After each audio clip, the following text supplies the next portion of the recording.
Welcome to another episode of CrossTalk.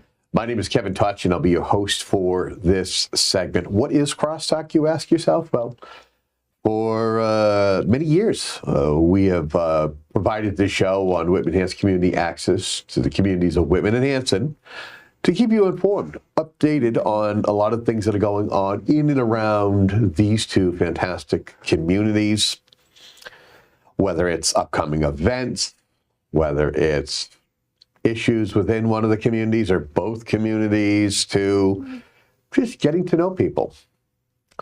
Today, we're very privileged to be joined by someone that you're used to either seeing at community events, meeting coverage, reporter, editor, someone who made sure you knew what was going on in the two communities for 13 years, 14 years, something like that.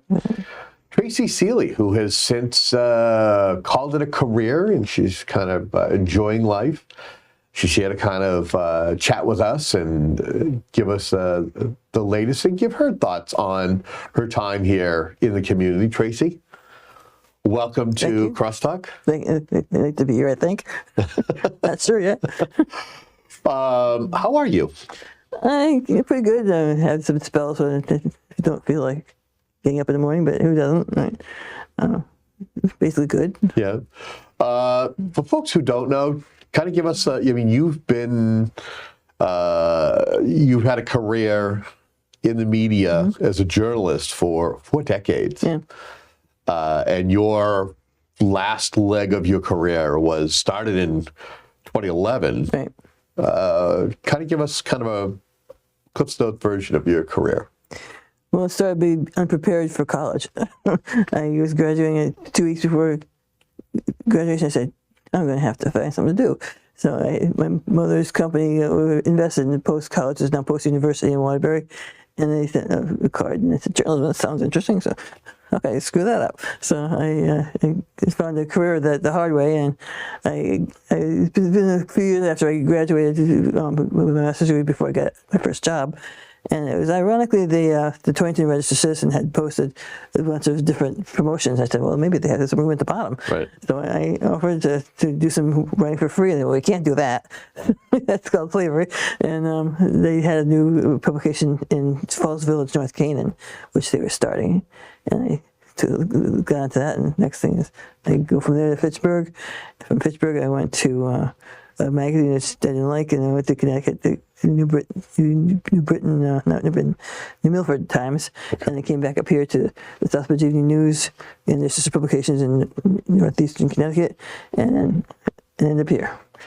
How did you first come to work at the Express, and what was it? What is it that has drawn you to community journalism? I like it. It's more important than you think. I mean, my brother would always say, "You're wasting yourself. You should go to the Boston Globe." Well, anyone can have that dream, and I did for a while. But this is where you're needed in the trenches. It's people aren't often getting information about their communities. The newspapers, the smaller papers are folding, and I just felt like sticking it out and giving people the information they needed. Let's. What do you feel are some of the biggest changes that you've seen in local journalism since you began your career? I've been there for all of them. When I first was getting out of college, they reeled this CompuGraphic machine, which is the size of a small Volkswagen. They said, you may be using this in your newsroom, and here you turn it on, and you can actually move the copy without cutting and pasting paper, which is where we get the cut and paste. Yeah. Because you used to have to rip paper and then paste it together. And that followed me to my first job. They used them in the newsroom in Torrington, and in the village office. We had Apple IIes.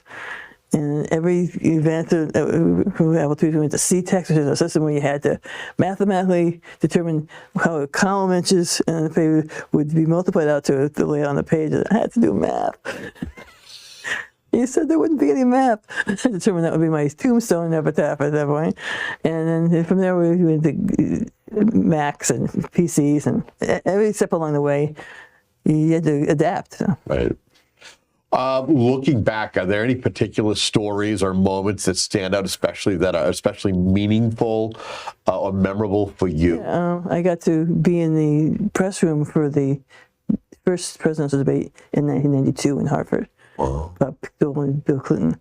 And I spent the time while I was listening to it watching this reporter from Saudi Arabia writing on his computer with the letters going right to left. So, and then the spin room happened. I said, holy, this is people have to experience this to believe it. They have people sign with the candidate's name and everyone pounced on them. And I wrote a column called Fear and Loathing in a Spin Alley.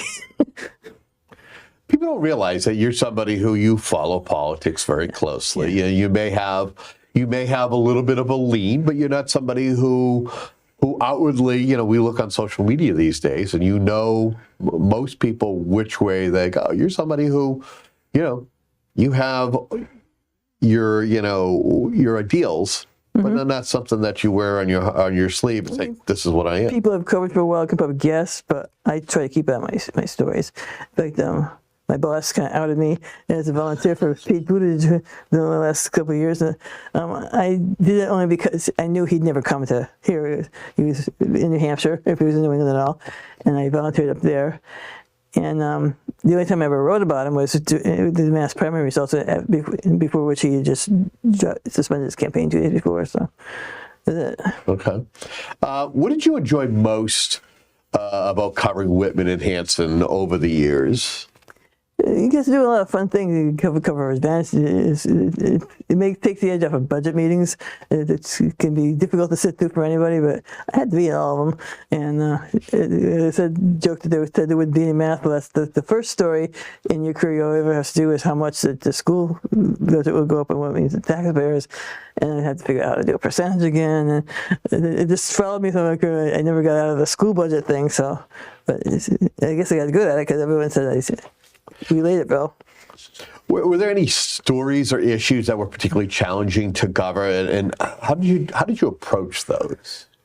The MBTA community thing was difficult. People were confused as to what it meant for their zoning, and I had to understand that and to relate it. And I hope I got that right. The feedback I got indicated I did. Budget tax issues are always difficult because there's a lot of emotions tied up in that. People on fixed incomes get concerned, and people who have children in the schools get concerned. There's a lot of competing interests. I think there was a study and I forget which organization conducted it, that people with community newspapers have less division than other people in the country because they get to know what their fellow neighbors are thinking and can talk about it. How often, knowing that communities can have some strong voices, and sometimes those strong voices want things to be portrayed a certain way, how did you do your best to navigate individuals like that, especially if you wrote a story, maybe you might have encountered them at a meeting or a community event, and they would ask you about how you wrote something? I just have to help them understand that I'm supposed to present the issue, and I'm not supposed to take sides on it in my coverage. I may have a feeling of, and I really didn't have a feeling one way or the other because I'm not a property owner, so I don't really have a dog in the fight. I just present the facts as they are. I've been a renter all my life because I've been practically nomadic in my career, so it didn't make sense to buy a house. So therefore, I didn't not having a stake in the income tax or the property tax issue. I felt compelled to just be objective and present it the way it was, and hope that people could make a decision that way. What was it like to be the editor of the Express? Now, this is a paper that, it's a small family type newspaper. What was it like to be not only because you wore many hats? I did everything but sell ads, basically. Yeah, you cover to cover. Yeah. What was that like? I mean, from getting the information and matriculating it, then laying it out and then making sure that it goes to the printer on time. What was that process like for you? Ironically, the layout was the easiest. I have a hobby, a quote, and my friends go, "You just complicated designs." Well, I look at it as a newspaper layout, and just everything squares off. But you have to plan what's coming in the next week with meetings and stuff, and what events are coming up, juggle what you could do, what you have to assign to have people to do, and then you have to prioritize your time. Writing it was always hard, but when Parkinson's kicked in, it was harder to get the typing done. And sometimes you make mistakes, and people let you know it. There was this house on East Street that had a rat infestation problem, and I remember that. The headline was "Gnawing Concern," but somehow I spelled it with a K-N, and 3 or 4 people proofread that page, and it was a huge 36-point, and no one noticed it, but the readers did. And I got all kinds of calls. How stupid can you be? So I had fun with the correction. I looked up every G and K and word combination in the dictionary and wrote a sentence about it. And I'm walking down the street on my morning walk on the weekend after that, and this car stops and backs up. And it was Tom Hickey, the superintendent of South Shore. He goes, "Best correction ever." Do you appreciate stuff like that? Yes, Do you I like do. when someone notices that? Yeah. I had one woman that wrote me every once in a while. She was a fan of the quote of the week, so sometimes I'd stick a little message in there. I feel that you built a strong relationship in both towns over the years. People knew who you were; they were willing to reach out to you. How important do you think a local connection is when it comes to community reporting and making sure that there's accuracy in your storytelling? It's really important. People have to feel that they can call me, and if there's a problem they see. I've had selectmen and officials from both towns say, call me if they think there's an issue. I either need to clarify or got it wrong. And if I could certainly be willing to work with them on that. And I could always call Laura Kemet if I needed something. She's in her meetings. I could always call Justin Evans or Kirk Kowalski or Dan Tavucci. It's up to either school, Jeff Samanek or Dr. Hickey. And I always felt I could ask them a question. If they couldn't tell me what the answer was, I could be confident they were being honest with me. If it was a personnel issue, I knew that it was a personnel issue. So. How about as far as other community organizations or maybe other media outlets? I feel that myself as an individual, and I feel that WHCA has always had an exceptional relationship, not only with the Whitman Hanson Express, but yourself. Mm-hmm. How important are those relationships with other media organizations? It's really important because you can't be everywhere at once. And if you have to, if your radio station having a candidate thing that I can't get to, I can always rely on the fact that I can get a recording to cover the following week if I have to do it that way. And the same with the meeting coverage. Toward the beginning of my stint there, I had a couple of correspondents. Abe Neal was one of them. Mike Melanson was another who could cover a meeting for me. The last couple of years, it was very difficult to get interns or new reporters, correspondents who was willing to cover a government meeting. So I would have to cover them all. And having an outlet so I could either watch one live and record the other one in my living room or get the recording from you later, it would help my job a lot. Do you feel that people don't realize how small the Whitman Hanson Express is? I know that here, the organizations that I work with, or that I've worked for, whether it's WHCA, radio station, or other community centers, that there's such high expectations, but people don't realize that you have a relatively small staff. And it's really hard to say no. I mean, right. Parades, it takes a lot out of you. And the last couple years, I really thank Sasha Votek for helping me with photography. The Hampton Memorial Day Parade, it was largely their students that took pictures. They also took pictures of the last Veterans Day Parade because I couldn't do it all. My walking and the pain I have sometimes, I just can't do a 2-hour event like that. What was it like dealing with COVID? As a journalist, as someone who's did the move to hybrid meetings or virtual meetings, did that help in any way for you? It really didn't make a lot of difference to me because I was using some of those techniques to catch up with stuff I couldn't cover anyway. Okay. And 9 times out of 10, I'd be working on a story at home. So I really didn't notice any difference. I would be going into the office for a change of scenery more than anything because all the rest of the staff, my boss is the only other person who's full-time. They were all working from home because she had other health issues that she was concerned about, and my other staff were part-time. So she never came back because she worked from home. It got to the point where we decided, what's the point in having an office that no one goes to? So we just moved back to everyone working at home all the time. And didn't see any difference really. It's the way we always did things. Okay. What do you think made the Whitman and Hanson Express such a trusted local voice for so long? I think it was because I was receptive to when people wanted corrections made. If I feel I got things right, I present my case. If I realized I got things wrong, I would be willing to correct it and say so.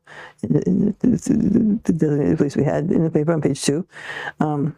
You're always out there for events and supporting the kids in the community and stuff, and take pictures of the league parades and school openings. I was realizing a couple of weeks ago that the kids I covered in schools in Connecticut, my first job, are probably planning their retirement right now. It's crazy. What's your thoughts that the Whitman and Hanson Express have ceased operations for the time being since you have stepped away? What are your thoughts as to its demise and the void that has been left? I would hope someone could take it over. I'm not in the know about what's going on, but there's a couple people I know that had interest in one thing or another. One person was interested in maybe an online situation.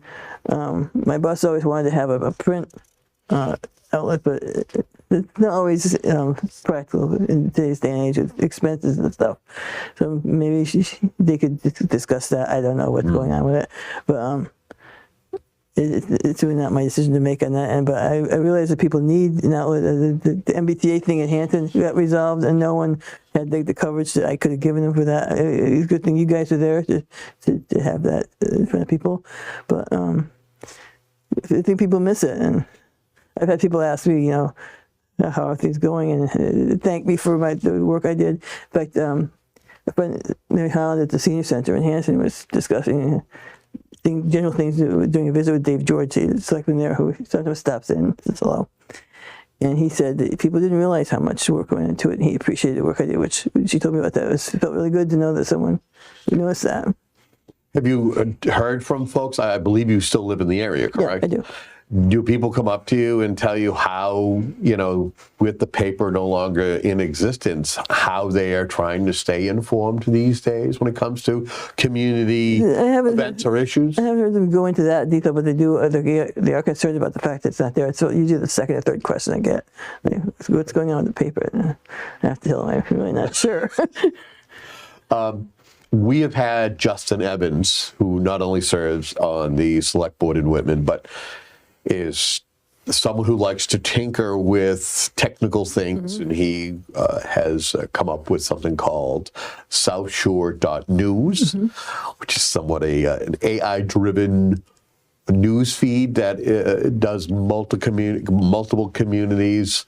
What are your thoughts as far as AI being interjected into providing news as a way to at least keep people informed? The way he does it is less disturbing to me than the way I've seen it worked in other places. There have been weekly papers in California, for example, that they've outsourced all their actual work to India, which is not in itself a bad thing, but it's presented as it happened. The reporters are doing it. They do what Justin does. They cover a meeting and the whole paper is produced there.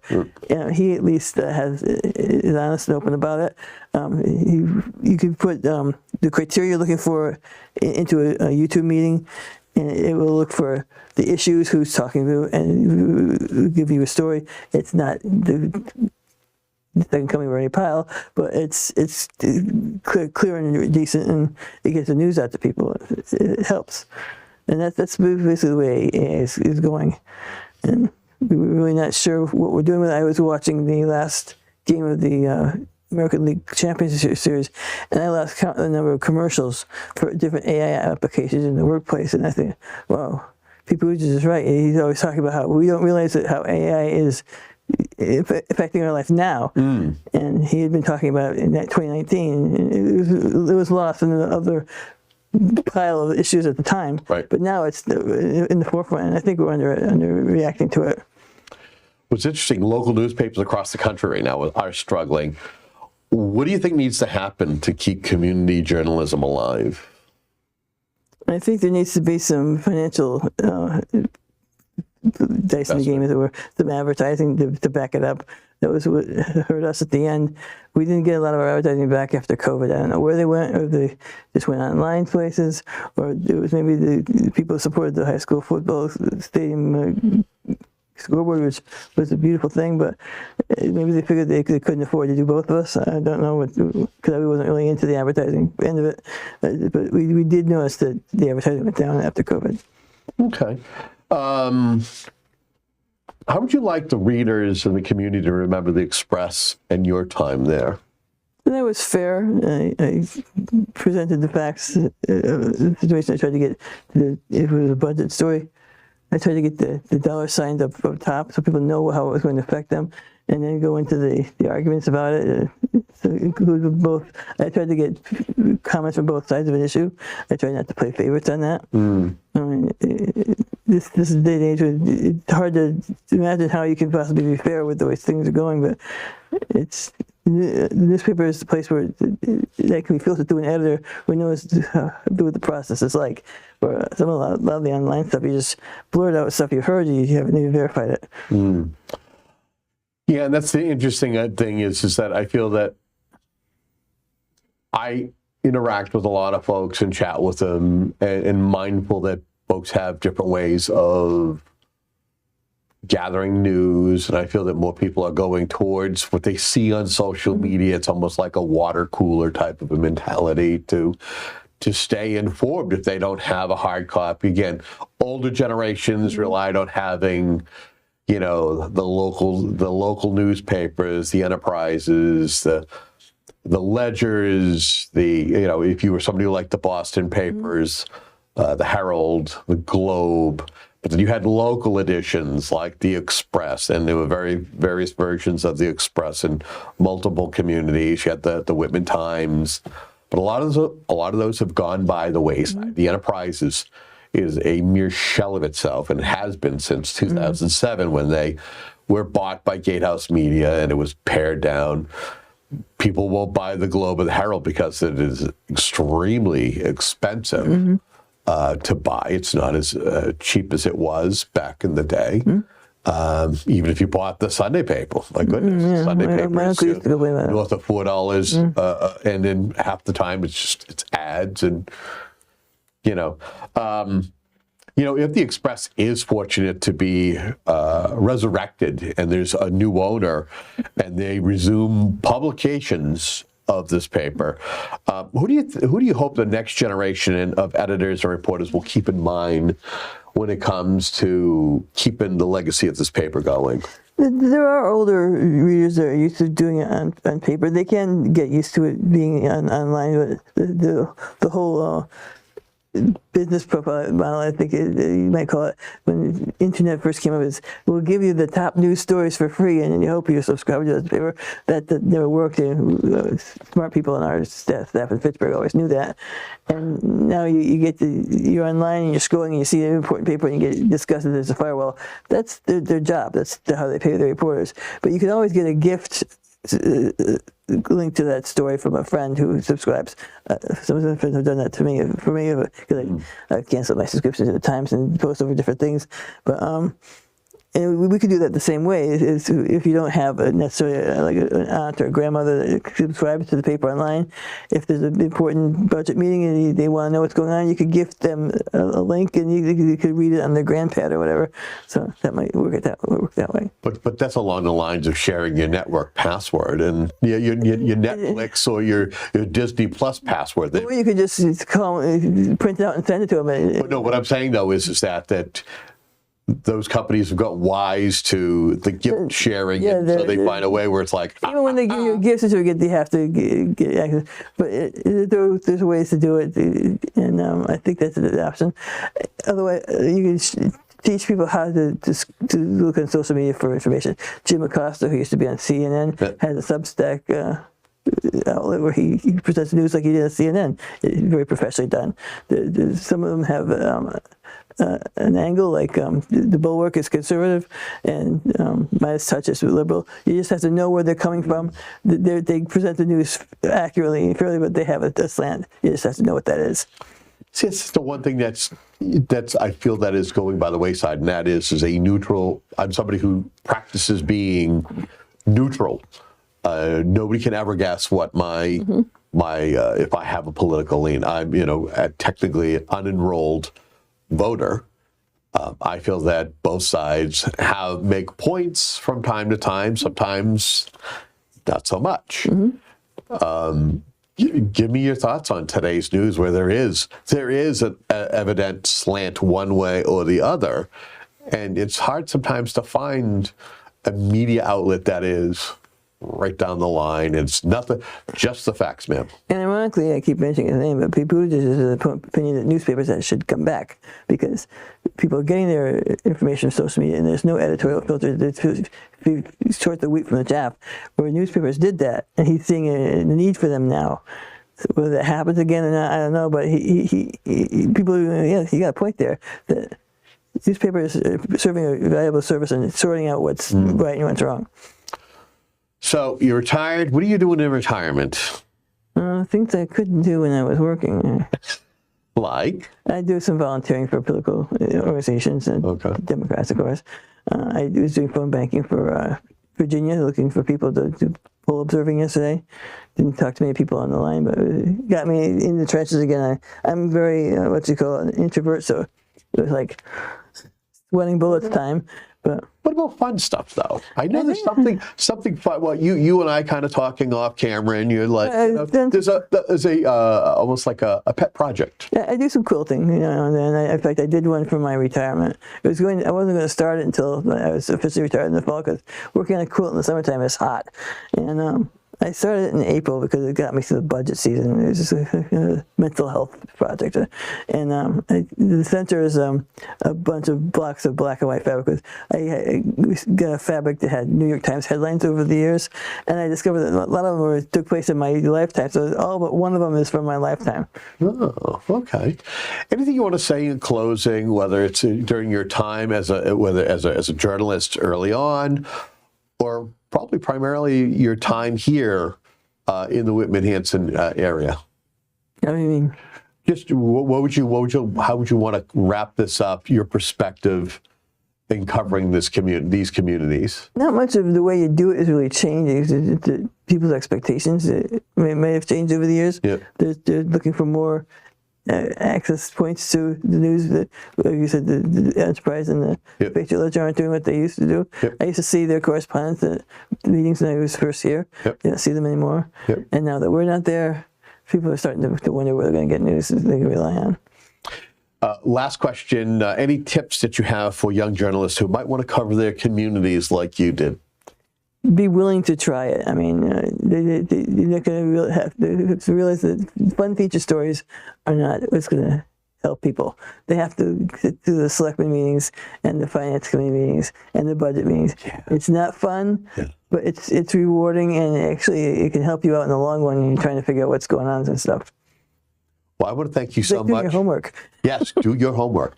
I want to thank you so much for joining us today. Thank you. It really meant a lot, and I think it's going to mean a lot to the folks who have read your stuff and followed your stories and invested over the years that you were here. I hope I made sense.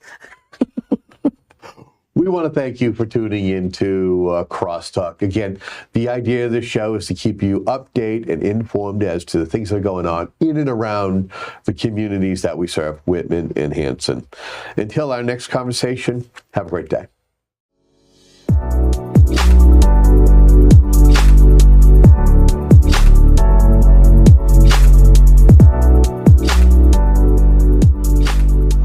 Why don't you kick us off? Oh, Jerry and I, I'm Joe Paligra. I used to work for the paper. Emery, folks who know me. Sure. I was one of the salespeople for the Express newspapers for years, and it was an honor to work for the paper and all the things that we did and some of the articles we wrote. And anyway, Joe, they're just going to. All right, Tracy. I feel like I should be doing this, like to represent Red Acres Farm, to represent Kiwanis, to represent me personally for a bunch of stuff. Because I can't think of how many times I said a little note to you, hey, if you have room, put this in there. And you must have said, oh my God, another guy, if you have room, please. Jerry was annoying. Then you would apologize, like if you had to wait a week or something. I told myself I was And you were so, you've seen all of us in so many events that Joe's going to give it to you in representing Kiwanis here. We have the director, immediate past president, and President Kiwanis. But basically what it says, Tracy, is the members of the Kiwanis Club of Hanson and Foundation extend recognition and appreciation upon your retirement after 4 decades of commitment to journalism, especially for your years with the Whitman Hanson Express, where you told the stories of our towns. You did so while building trust and connections, friendships and appreciation, and recognition for your kindness and sincerity always. With deepest gratitude and best wishes, presented November 6, 2025. Right.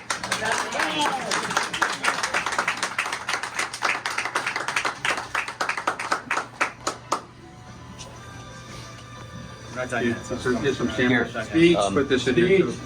Tracy. So that's a hard act to follow, but I just wanted to say a couple things. So obviously the Hanson Express has a place near and dear to my heart. Tracy, I remember, I think I get credit for hiring you, and if memory serves, that was one of the best decisions I made. But I just want to thank you. I know, community newspapers are so vital, and it's mixed emotions I have tonight, but I'm really grateful, filled with gratitude and love for all that you've done for the communities of Whitman Hanson, especially covering local news. We know it's a thankless job going to selectors meetings, going to school committee meetings, keeping people informed, being that glue that builds and ties the community together. It's so vital, and I think we're seeing when we lose that, we all feel that. And so I'm just grateful for your service. I know you never got paid very well, and I know you weren't doing it for the money, clearly. But we're really grateful. And Deb, over the last 10, 12 years, who's been running the paper in partnership with you. Grateful to you, Deb, as well, for everything you've done. So we're here to just say thank you. As a community reflecting all the different facets of Whitman and Hanson, we're here to say thank you. I'm not stir up anymore, just to be very clear, but I did reach out, and I want to thank our legislative delegation for Whitman Hanson, Senator Brady, Representative Sweezy, Representative Sullivan Almeida.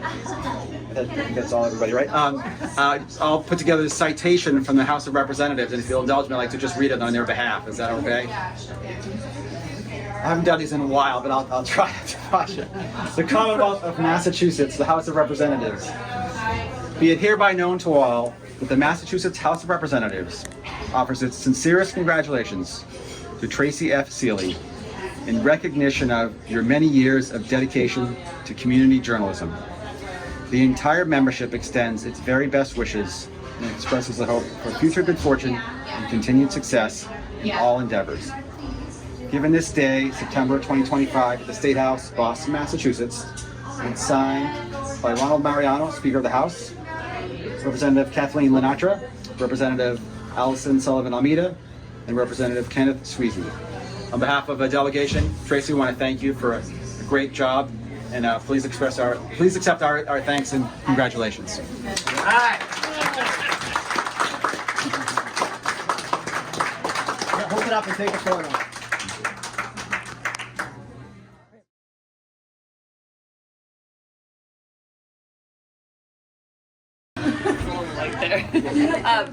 I met Tracy when Green Hanson was kind of new. We had started it back, I think, in 2007, and at some point I was a little nervous to go talk to a journalist and have an interview about Green Hanson, but she welcomed me, wrote an article about Green Hanson, and was very, very supportive over the years. And I think, like Jerry, I would always write and say, if you have room, can you put this in? And I know, so I didn't know I was one of many, but you were so great about getting information out about Green Hanson and other community events. So thank you, Tracy.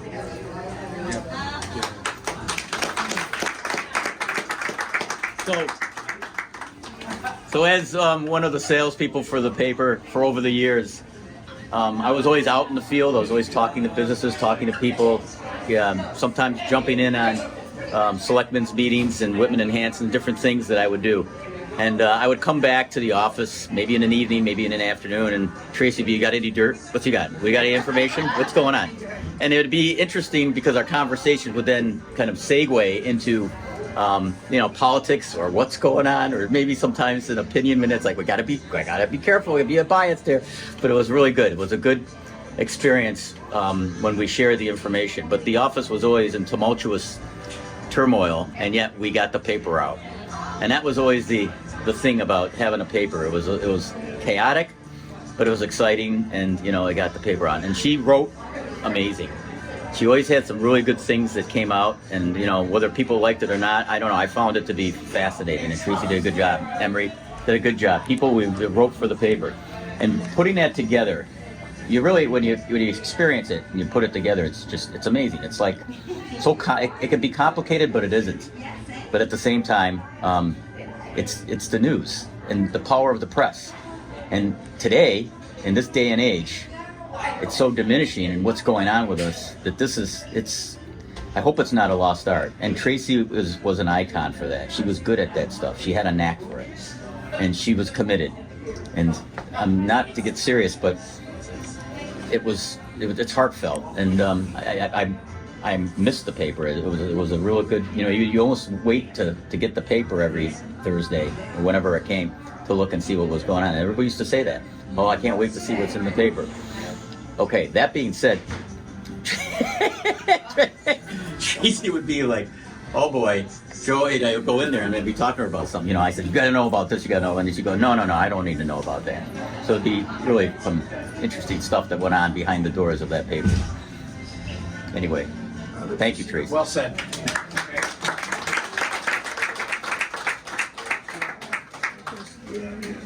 I feel like there's a bookstore. Emery, yeah. There's always a bookstore. Well, I've been kind of a journalistic voyeur for the last 20 years. And have been sharing my opinion, whether it was valued or not, with the community. And I have to say, with Tracy as the editor, it was fun. I personally believe that the paper is all about, besides the news, an exchange of ideas. And Tracy and I exchanged ideas a lot. A lot. We're not necessarily always on the same azimuth as far as our politics go, but I like to think that Tracy respected me, and I know I respected her, because we came at this from an intellectual and moral vision that actually showed that we together had more in common than we had apart. And I only wish that more people in this country these days could have a relation as Tracy and I did. Yeah, I feel this, let's talk about it. Yeah, we agree, we don't agree, hama. The world goes on. And it was wonderful working with her. And I think in all the time I'm going to say I worked for you. I think you only asked me to kill one article in 12, 13 years, however long it was. Batting average. So, you should get a little hot sometimes. You call up or email and say, I say, well, but okay, good. Let's get it up. Or I'd like to pull this line. Do you mind? Nope. Whatever you need to do. And I respect Tracy. She's wonderful. And she was so dedicated to doing what she did as a small market newspaper. And she's got it in her blood. And she believes in what she does. And thank you for all you did for me.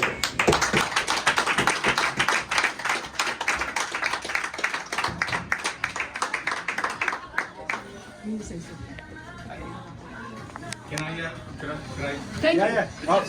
One more. So on several levels, I want to thank the Express team. As a Hanson resident, certainly, and my wife and I, both originally from the North Shore, we've had decades of family and friends come to the house and see the Express around, impressed with our little town having such a fine publication. So on a personal level, that was always a point of pride for us. As a superintendent at South Shore Voc Tech, you always made sure that we weren't the other high school. You asked us for information. You wanted to be a part of our community.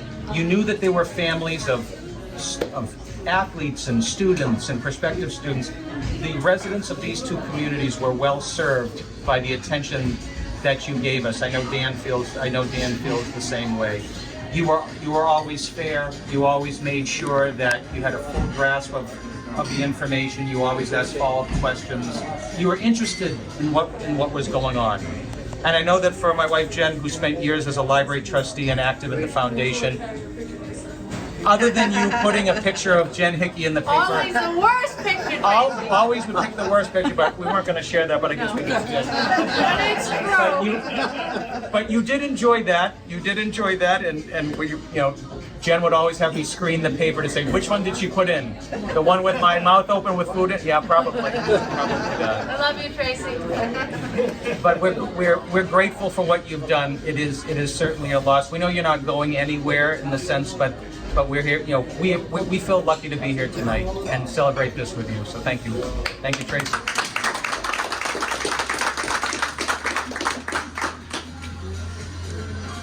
Speech. It's like being in my own funeral. I come by my respect for other opinions, and actually I came from a mixed marriage. Dad both parents were Republican, and Mom, her parents were Democrat. A shining example of that was when my older brother's graduation in 1974. Bo Weicker was speaker right off the Watergate hearings, and one grandmother wanted his autograph, and the other one wanted him dead. I don't know how I got into journalism. It was kind of like 2 weeks before graduation. I said, oh, I have to do something. So journalism sounds fun. They didn't tell me how much I was paid, but I love being in small towns like this and telling people the news. It's important to them because they get covered by the big papers. And I find all kinds of interesting people. I met Tom when he called one day and said, "We're having graduation. Can you cover it?" Well, why not? I guess that was unusual for him. But I don't know. I'm kind of not used to public speaking. I'm crappy at it, but I'm really surprised by all this, and I'm immensely uncomfortable. I think you.